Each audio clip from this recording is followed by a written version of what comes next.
Welcome to Wizard HEX by Trouble Brothers. You can see that we're going to now play a two-player game, and I'm going to set it up so that on the bottom of the screen I'm playing the element of earth, and at the top of the screen I'm playing the element of wind. So we've each moved one token onto the board, and it's time that we can now move two at a time for the rest of the game.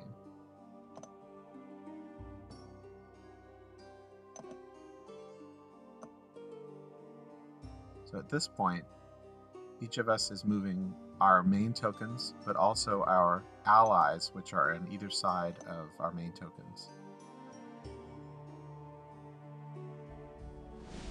I've just taken the wind token from the ice token, which is one of my allies.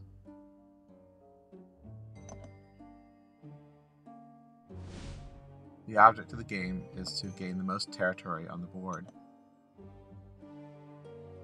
You can also build up your tokens so that they have a higher defense value from bronze to silver to gold.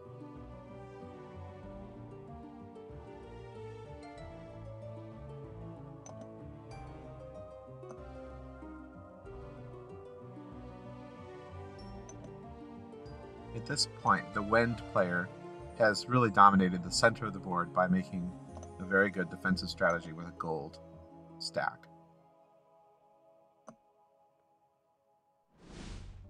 And they're also using their lightning element to take over some of my area.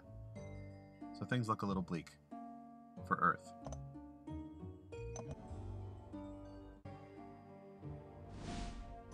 At this point, though, the game isn't over because things have cleared out a little bit, and Earth is actually seeing their way free to be able to expand as well. And it's starting to move into the middle of the board.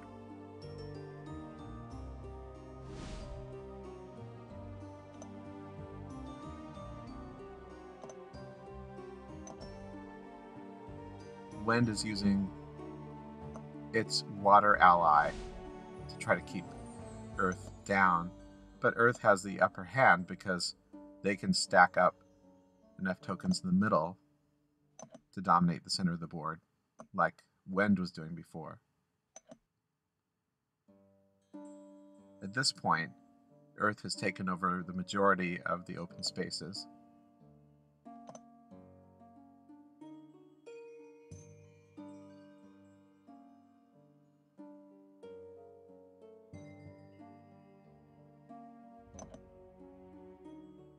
And Earth wins.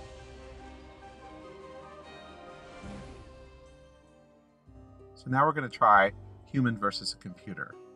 In this case, we're going to go for an asymmetrical game. So we set up a computer in the upper right quadrant using the water tokens.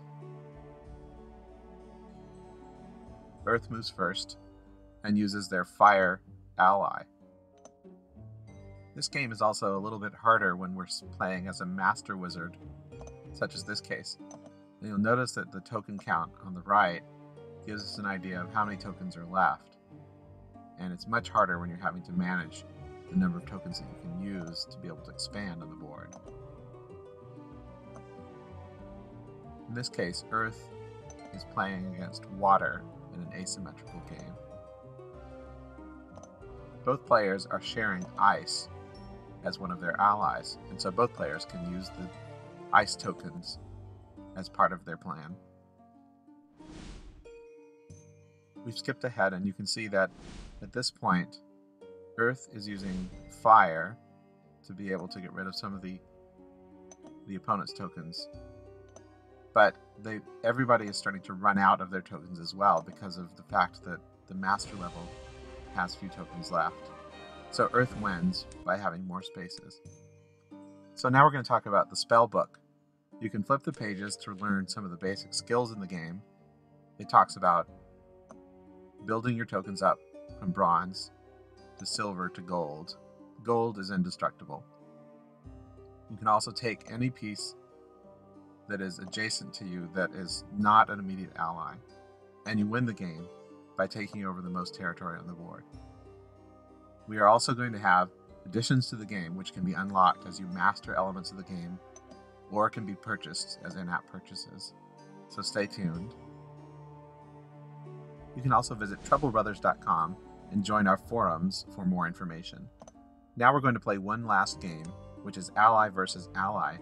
And in this case, we're going to play adjacent players, which creates some very unusual gameplay elements.